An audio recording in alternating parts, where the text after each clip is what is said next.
Star Gospel Mission is Charleston's oldest independent faith-based charity, and their mission is to transform people's lives through Jesus Christ and help them get back on their feet.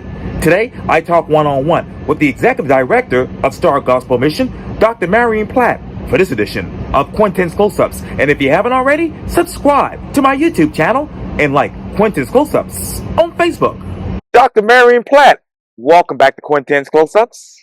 So good to see you, Quintin. Thank you for the opportunity. Oh, I appreciate it greatly. I'm bringing you back on Quintin's Close-Ups because obviously you're the CEO and the pastor of Star Gospel Mission, which its mission is to transform lives through Jesus Christ by compassionately providing resources for people experiencing homelessness, hardships, or addictions. So tell me, what's new, what's now at Star Gospel Mission? Yeah, well, thank you so much, Quintin. I just want to add that we are coming up on our 122nd year of serving our community, and we focus on safety, sobriety, savings, stability, and spiritual growth. And so we're so proud of the opportunity to serve our community and to stand alongside the people of Charleston, because we recognize that homelessness is a community issue, and we believe that compassion is the appropriate response. In asking about how things have been going, the month of October was very powerful for us, Quintin. On World Homeless Day, which is October 10th of every year, I was able to sit for 24 hours on a bench right on Meeting Street, having real conversations with people experiencing homelessness and with community, agency, and organizational leaders. And we called that Conversations on a Bench. And the entire goal was to listen, to learn, and to center the stories of those who face the realities of homelessness every day. And so when I look in the rearview mirror and I think about World Homeless Day, that experience reminded us that behind every statistic related to homelessness is a person's name, a person's story, and a person's God-given purpose. And so, opportunities like what you've given me today to talk about to talk about homelessness and to talk about the work of Star Gospel Mission is so key. So thank you so much for that. Oh, you're very welcome. I want to go back to the top because obviously, and I'll talk about what you just mentioned in a second, but 126 years. What is the biggest 122. My apologies. Oh, no worries. 122 years ago to right now. What is the biggest difference about Star Gospel Mission? Yeah, I think the needs in our community have really changed. Right now, the cost of living across our nation and definitely here in Charleston, South Carolina, have rapidly changed. And so that's one thing.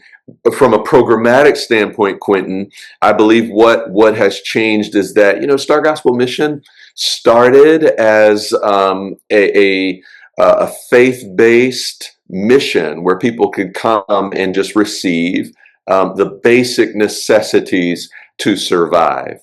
And over the years that we've served, there has been a focus on delivering a program that doesn't just address the urgent right now needs, but a more complete intervention so that we can help people build self-sufficiency by grace. And so I think the way that we go about measuring, reporting, fundraising, and tracking our success in the lives of individuals is probably the most significant shift. If our founder, Obadiah Dugan, were to visit us today from 122 years ago, I think that's what he would say. Wow, the way that you really measure and engage yourself with intimate programmatic services would probably be a great blessing to him, and also something it would take a long time for him to wrap his head around. Oh, absolutely, absolutely.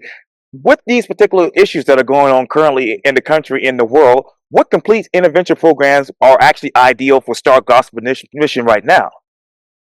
Yeah, so for us, we're expanding our transitional housing programs downtown, and we've recently opened apartments that can now serve mothers and children. And this is a first for Star Gospel Mission since 1989, when Hurricane Hugo visited our city. And so for us, the next major step is to continue developing the Morning Light program that will provide more than 50 beds and critical wraparound services and support to help families rebuild their lives. It's one of the most hopeful projects in our very nearly 122 year history. And I'm so incredibly proud of our board of directors, who are very courageous in this and very supportive. And every one of our board of directors are engaged. We have a very active board, and also a new group that's called Friends of Morning Light, which is a dynamic circle of women in our community who are rallying to raise funds and to raise awareness for Star Gospel Mission's Morning Light program. And so the passion and leadership of our board of directors, the Friends of Morning Light, and some of my staff members, the incredible staff of Star Gospel Mission is what's really helping things to move along. And I'd be remiss if I didn't talk about the grace of God, because He's really carrying this thing, and we all feel it. Every person who's connected to our work sees that it's really a divine thing that's happening in us, through us, and around us. What is that divine thing that's happening to us and around us here in the Low Country? Yeah, I would say that first, there is an awareness and an awakening of compassion through social media campaigns of Star Gospel Mission and other organizations, maybe locally or nationally. People are coming to terms with the real needs of people who are experiencing homelessness. And now, in addition to that, because of some of the SNAP benefits that are being cut back, which is that's a major talking point right now, folks who were just about stabilized now have an additional hurdle. And I think what's happening around that is that people are paying more attention on how can I be a productive member of my community? How can I add value to the lives of other people who are facing or experiencing homelessness and poverty?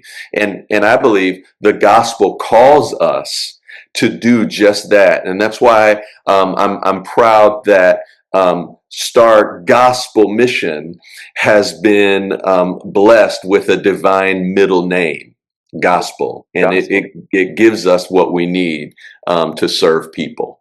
Well, you all have been a leader in this community for many decades, so we appreciate your service. Yeah. What is it? Are you seeing more people in poverty, or more people who are dealing with homelessness in the Low Country? Yeah, I think it's a combination of both. The point in time count for this year said that there were over 400 people in Charleston County who were experiencing homelessness.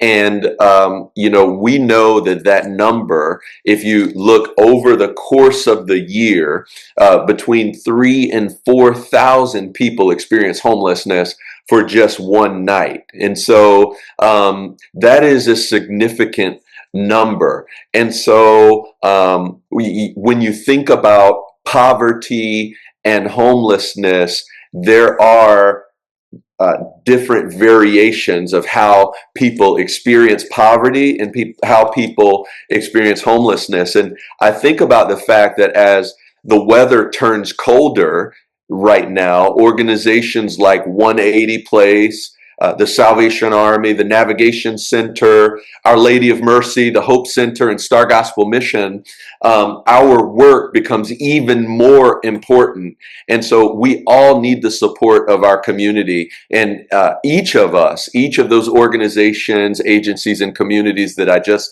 talked about depends on the generosity of people living in Charleston to help us care for those who come to our organization in a time of need. And so this is the season to give warmth, to give hope, and a hand up, not just a hand out, because every one of those gifts makes a difference. Oh, absolutely. And it's cold right now as I'm sitting here talking to you. Yeah. But now that, I mean, obviously, when it comes with the cold weather, a lot of people need heating. I know that people come to you all for light bills, helping, etc. And I know right now it's not feasible for you all to help them out because of cutbacks and whatnot. Mhm. So, what are the alternatives for those people who need help right now with their light bill, water bill, rent?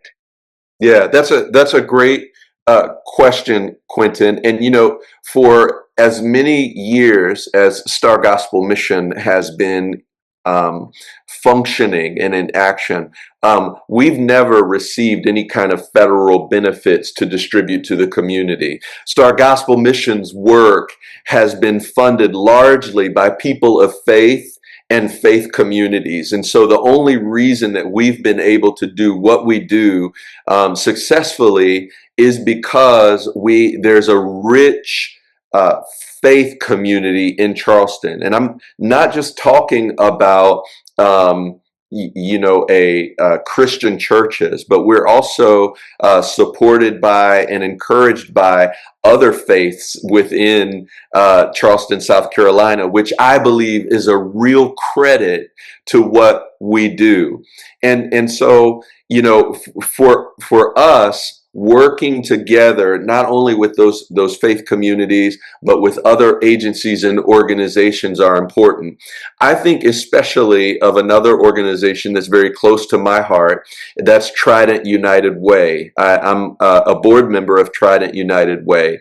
And if there are people who are watching this interview and they're wondering, what are my options right now? I think one of the best things to do is to dial 211 and speak with the folks at the United Way. And what they will do is direct the caller to the agencies and organizations who provide the help that they specifically need. And so typically for us, we always steer people in that direction because the callers will engage with operators who are trained and who have a list of resources um, that can help them have their needs addressed. You know, all of the organizations that I've named today are part of a rich network of um, service in our community, and no one of us can do it alone. And I think that each of those agencies and organizations and faith communities around Charleston would agree that homelessness should never equal hopelessness. We all together believe that Charleston can be known not just for its beauty and its hospitality, but for how it loves and lifts its most vulnerable neighbors. And so I'm very honored and pleased to be a part of that rich community of service and care and support for our city's most vulnerable. And I invite other folks to check out our website to learn more about what we do, and also to engage with your charity of choice, because every charity, every nonprofit organization needs all the support that they can receive right now, especially as we get into these colder months. Absolutely. And Rev, as you just mentioned, there's a lot going on right now during this particular time, with this particular climate that we're dealing with. So, what issues about upcoming issues that you see that you're trying to focus on right now before it becomes an actual problem? Yeah, that's a great question. In the scriptures, this man that I follow, Jesus the Nazarene, says that you will always have the poor with you. And I think those two last words in that little statement are important. Is that we need to see ourselves as a part of the community of service and care and support. In other words, the poor and the impoverished and those who are vulnerable should never be without us. That's the imperative. And so for us, we always need to be making an assessment of what the most vulnerable populations in our city are lacking so that we can, whether it's out of conscience or a sense of morality or the discipline of faith, to lean into what it is we can do to help the most vulnerable people receive what they need in order not just to survive, but to thrive. When you go back to Citadel Square Baptist Church, where you had the conversations around these stories that many people have told you, who particularly are homeless, what assessment are you taking right now after that conversation? Yeah, I think, I often talk about those 24 hours that I sat on a bench and spoke with people throughout the night and throughout the day. Mhm. I came away transformed. Every day I engage with people who are experiencing homelessness and poverty, but to do it for 24 straight hours, I feel like my soul was shaped, Quintin. And I would say to those who are watching this interview, this broadcast, that it would be important to learn a person's story.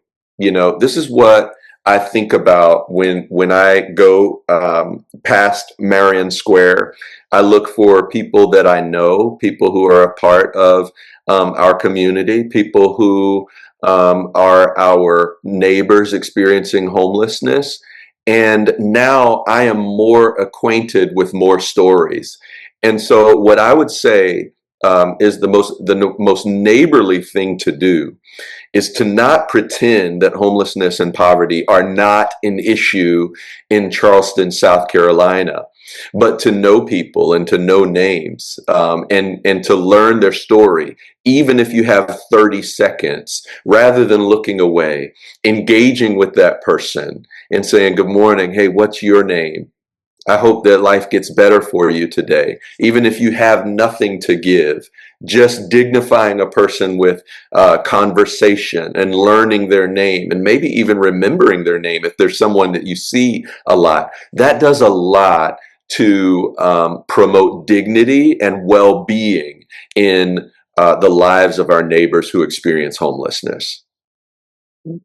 What type of conversations are you having with the population that are really unseen and unheard? Yeah. One of the things that folks might not realize is that our neighbors who face and experience homelessness every day are some of the most charitable, compassionate, giving, and service-oriented people in our community. Because of their lived experiences, because of what they have faced, they are more compassionately disposed to those who are experiencing pain. And so for them, one of the things that I see is when they're able to break whatever internal or external cycle that they find themselves in, they are so willing to contribute to the well-being not only of individuals who are experiencing homelessness, but also to our community. And so when we talk about self-sufficiency by grace, at Star Gospel Mission, that self-sufficiency is not just an internal look at a person's ability to survive, but they also have skills and gifts and talents and dispositions that can help our community to thrive.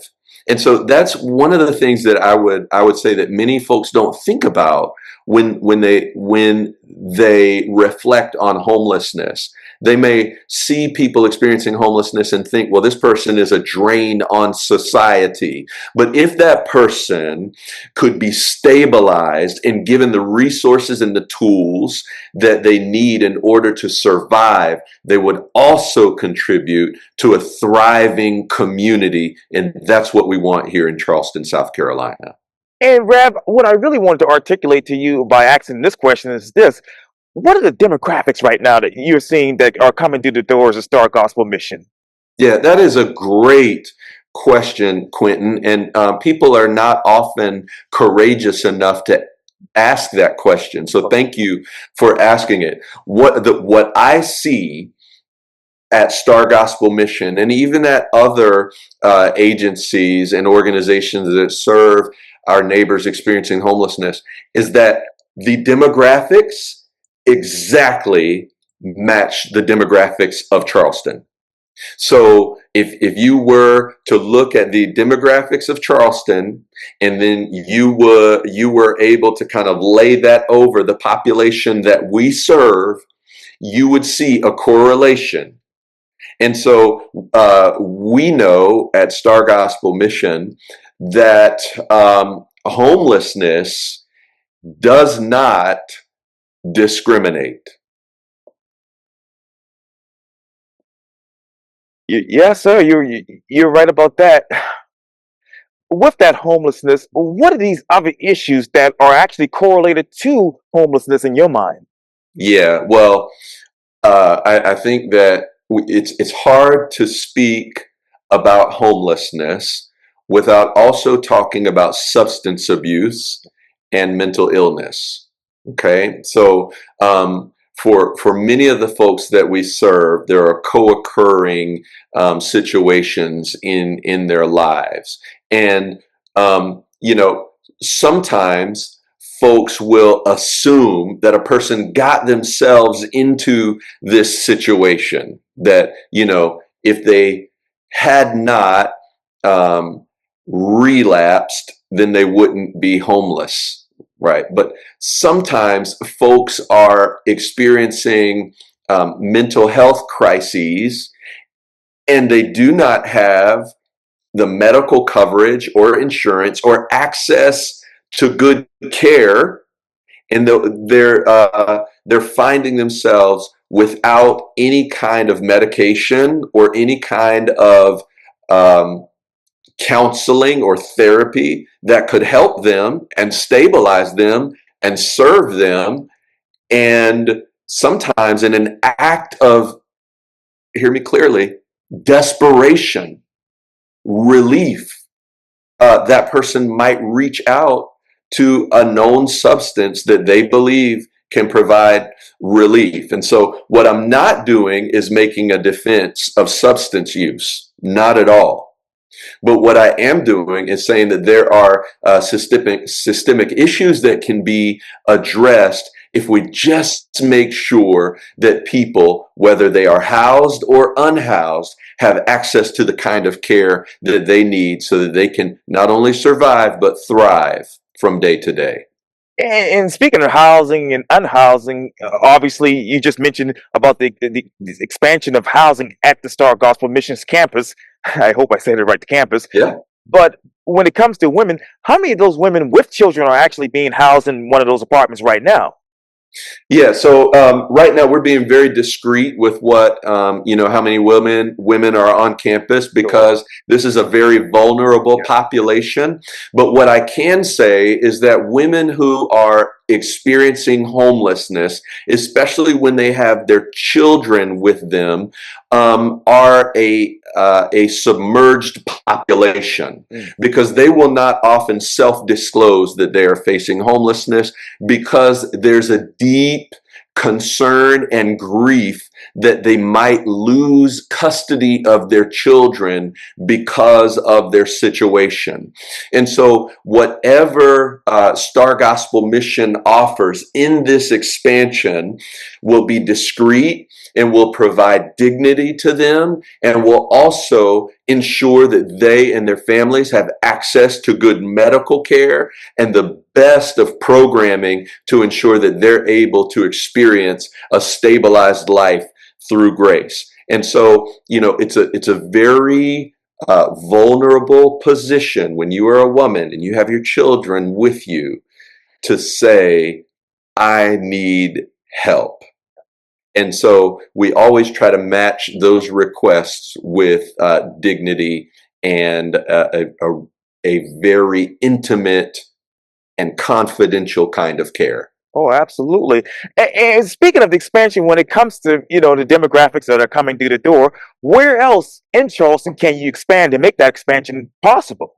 Oh, we're looking at that right now. I talked about how active our board of directors are, and also our ancillary and auxiliary groups who are looking to see what is the feasibility of creating other campuses in perhaps other surrounding communities so that we can continue to help stabilize those who are without means.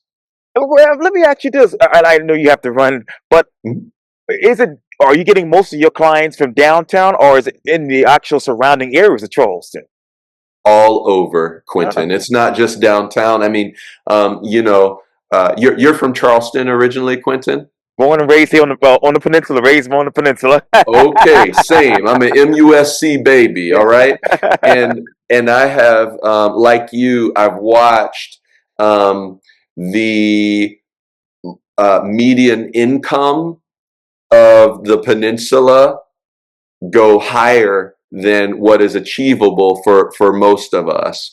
And because of that median income and because of rising rent and living spaces, the cost of living, not only on the peninsula and surrounding Charleston counties, but in all of the islands, even Somerville, which used to be, a place where if you couldn't, afford anywhere else, you could live in Somerville or Monk's Corner or Goose Creek. Sure. But the cost of living, even in those kind of metro associated areas, are it's unreachable.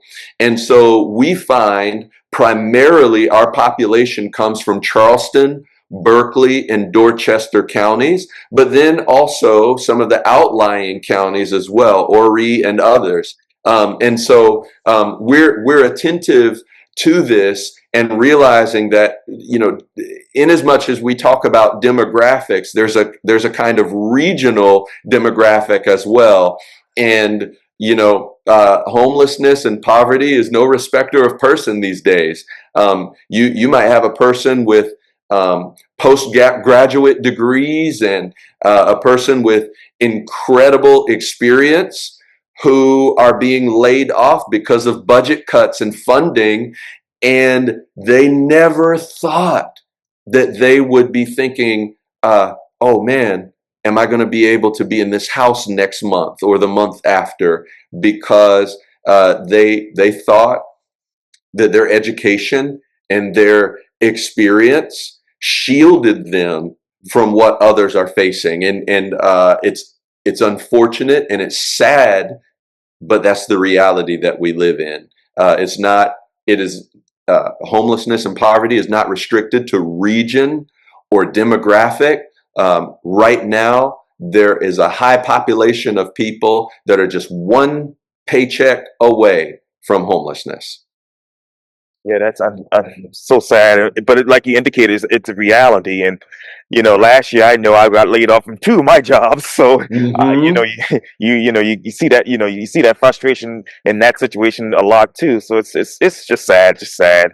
Yeah, Uh, that's right. yeah, quickly, Rev, how can people get in contact with you if they want to give a donation to the mission?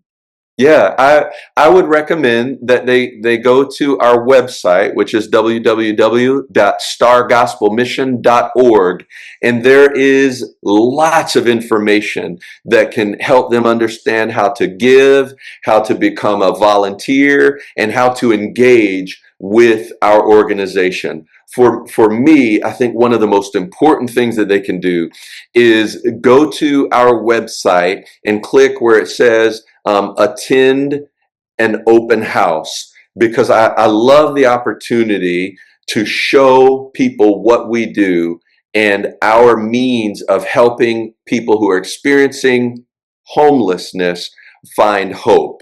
And then at the end of every open house, there's about 30 minutes where we do exactly what you and I are doing right now, Quintin, where anyone who attends that open house, usually there's, between 25 and 30 people who just ask questions about our program, about homelessness, about poverty. And so We see ourselves as a place to inspire and to inform and to engage folks in the work of caring for neighbors experiencing homelessness. And so I invite folks to go to our website, and I can be reached also at marion@stargospelmission.org. Reverend Dr. Marion Platt, thank you so much for your time. And again, welcome back to Quintin's Close-Ups. Yes, sir. I'll see you next November, maybe, if not before. Or you'll see me around here on the peninsula. There you go. All right. God bless you, Quintin. Likewise.